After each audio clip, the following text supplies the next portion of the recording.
Hi and I welcome you on concept talk. मैं हूं आर्यन सिंह। हम बात करेंगे सिटीजनशिप मतलब नागरिकता पर। हमारे कॉन्स्टिट्यूशन में सिटीजनशिप के बारे में आर्टिकल 5 से लेकर 11 तक बताया गया है, लेकिन इसमें सिटीजनशिप के बारे में कोई व्यापक प्रावधान नहीं दिए गए हैं, बल्कि इसमें केवल व्यक्तियों के उन वर्गों के बारे में बताया गया है जो कॉन्स्टिट्यूशन के शुरू होने के दिन से भारत के नागरिक समझे जाएंगे। संविधान ने पार्लियामेंट पर छोड़ दिया था कि वो आगे इस पर कानून बनाए और प्रावधान निर्धारित करे। नाउ 1955 में पहला नागरिकता अधिनियम मतलब सिटीजनशिप एक्ट बना, जिसमें बाद में कई वर्षों में अमेंडमेंट भी हुए। अभी 2019 में संसद द्वारा एक और अमेंडमेंट हुआ जिसे CAA 2019 कहते हैं, जिसके अगेंस्ट में बहुत ज़्यादा प्रोटेस्ट हुआ, जो आप जानते ही हैं। बहुतों को लगा उनकी नागरिकता अब छिन जाएगी, लेकिन ऐसा नहीं था।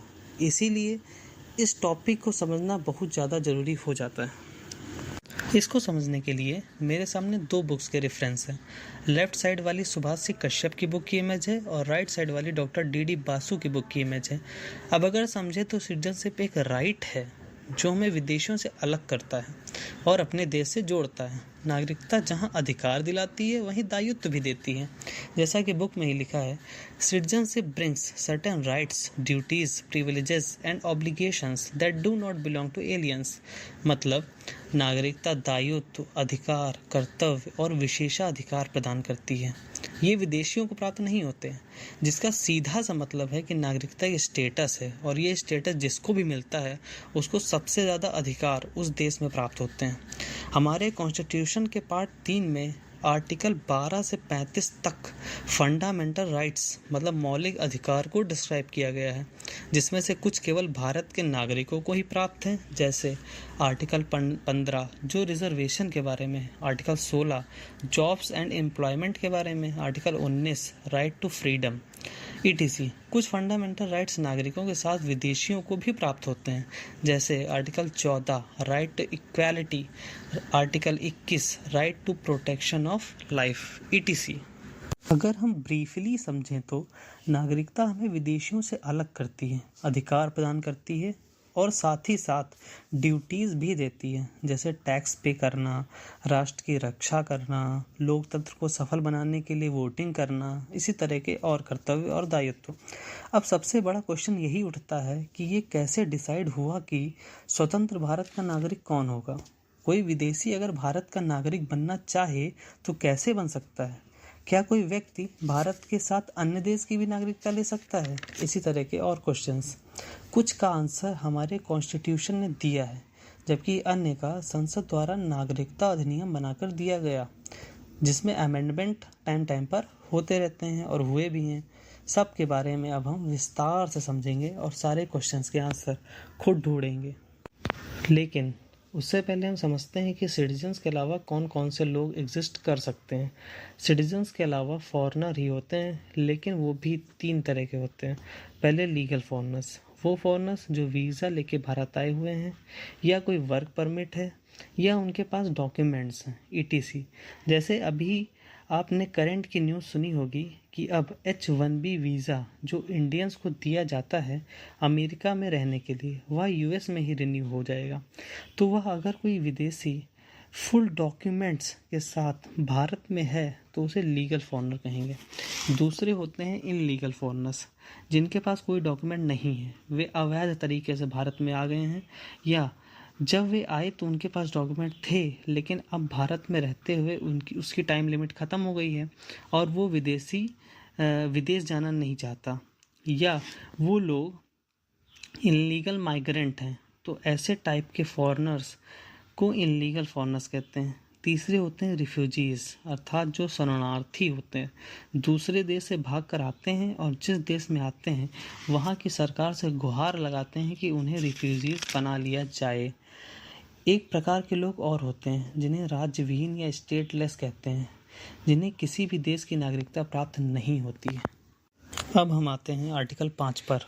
आर्टिकल 5 कहता है कि हर वह व्यक्ति भारत का नागरिक होगा जो भारत के राज्य क्षेत्र में पैदा हुआ हो। दूसरा, वह व्यक्ति इंडियन सिटीजन हो सकता है जिसके माता पिता में से कोई एक भारत में पैदा हुआ हो और वो व्यक्ति चाहे भारत के राज्य क्षेत्र में पैदा हुआ हो चाहे ना हुआ हो तो भी वह भारत का नागरिक होगा। तीसरा, अगर कोई व्यक्ति संविधान लागू होने से 5 साल पहले से भारत में रहता है और अगर वह भारत में ही रहना चाहता है तो वह इंडियन सिटीजन से प्राप्त कर सकता है।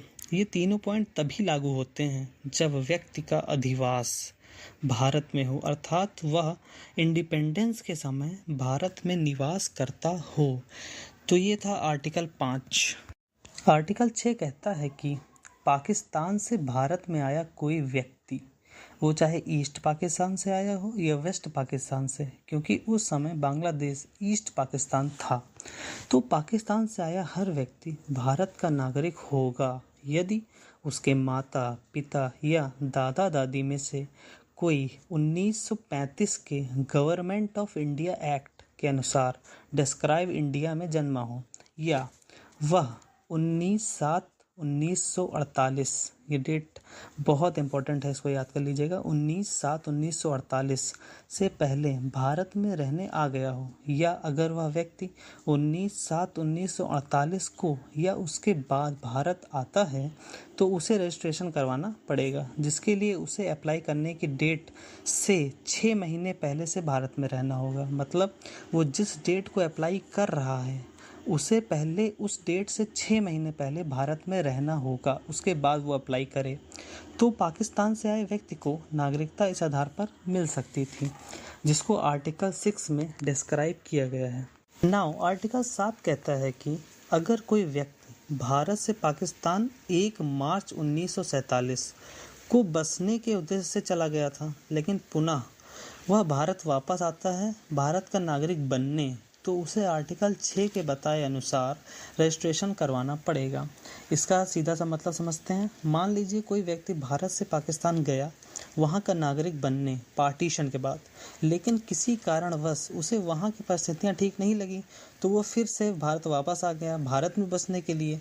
तो अब अगर उसे भारत का नागरिक बनना है तो उसे निर्धारित ऑफिसर के पास रजिस्ट्रेशन करवाना होगा, तभी वह भारत की नागरिकता प्राप्त कर सकता है। यही है आर्टिकल 7। अब बात करते हैं आर्टिकल 8 की।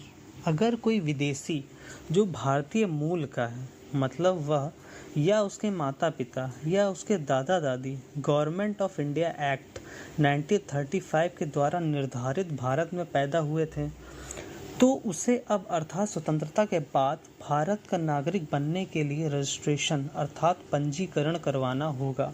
इसका सीधा सा मतलब है कि मान लीजिए विदेश में कोई व्यक्ति रहता है जो भारतीय मूल का है, मतलब वह या उसके माता पिता या उसके दादा दादी भारतीय मूल के थे, मतलब भारत में पैदा हुए थे, तो उसको अगर अब स्वतंत्रता के बाद भारत की नागरिकता चाहिए तो उसको रजिस्ट्रेशन करवाना पड़ेगा। तो आर्टिकल 5 से 8 तक नागरिकता कैसे प्राप्त की गई या था। अब हम देखेंगे आर्टिकल 9।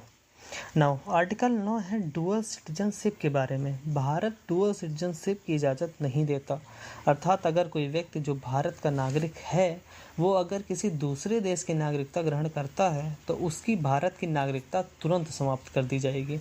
इसका सीधा सा मतलब है कि अगर कोई व्यक्ति भारत का नागरिक है तो वह भारत का ही नागरिक रहेगा। अगर उसने किसी दूसरे देश की नागरिकता ग्रहण करनी चाहिए या वह करता है तो उसकी भारत की नागरिकता तुरंत समाप्त कर दी जाएगी। डुअल सिटीजनशिप का एक और अर्थ होता है, कई देशों में डुअल सिटीजनशिप का मतलब है कि व्यक्ति जिस राज्य अर्थात स्टेट का है उसे उसकी भी नागरिकता प्राप्त होती है और उसे उस देश की भी नागरिकता भी प्राप्त होती है। भारत में ऐसा नहीं है। यहाँ भारत की नागरिकता ही प्राप्त होगी, स्टेट की नागरिकता, अर्थात जैसे आप पंजाब में रहते हैं तो आपको पंजाब की कोई अलग सिटीजनशिप प्राप्त नहीं होगी, आपको सिर्फ भारत की सिटीजनशिप प्राप्त होगी, केवल एक सिटीजनशिप प्राप्त होगी। आर्टिकल 10 अभी तक बताए सभी आर्टिकल के अधीन बने सिटीजन्स को गारंटी देता है। यह आर्टिकल अभी तक जितने भी हमने आर्टिकल्स पढ़े हैं उसके अंतर्गत अगर कोई नागरिक या सिटीजन बनता है भारत का तो यह कानून अर्थात आर्टिकल 10 उसको ये गारंटी देता है कि संसद के किसी भी कानून के द्वारा उसकी नागरिकता नहीं छीनी जा सकती। लास्ट आर्टिकल 11 बताता है कि नागरिकता अर्थात सिटीजनशिप संघीय सूची यूनियन लिस्ट का टॉपिक होगा। मतलब इस पर कानून केवल और केवल भारतीय संसद बना सकती है, किसी राज्य की विधानमंडल नहीं बना सकता। पार्लियामेंट के पास पूरी पावर है सिटीजनशिप पर लॉ बनाने की। तो ये थे अभी तक के आर्टिकल 5 से लेकर आर्टिकल 11। इस वीडियो में इतना ही। नेक्स्ट वीडियो में हम बात करेंगे सिटीजनशिप एक्ट 1955 के बारे में, जो इस टॉपिक को समझने में और मदद करेगा। इस वीडियो से रिलेटेड अगर कोई डाउट हो तो प्लीज़ कमेंट करिए, मैं पूरी कोशिश करूंगा डाउट को क्लियर करने की। So like, share and subscribe the channel and stay tuned. Vande Mataram.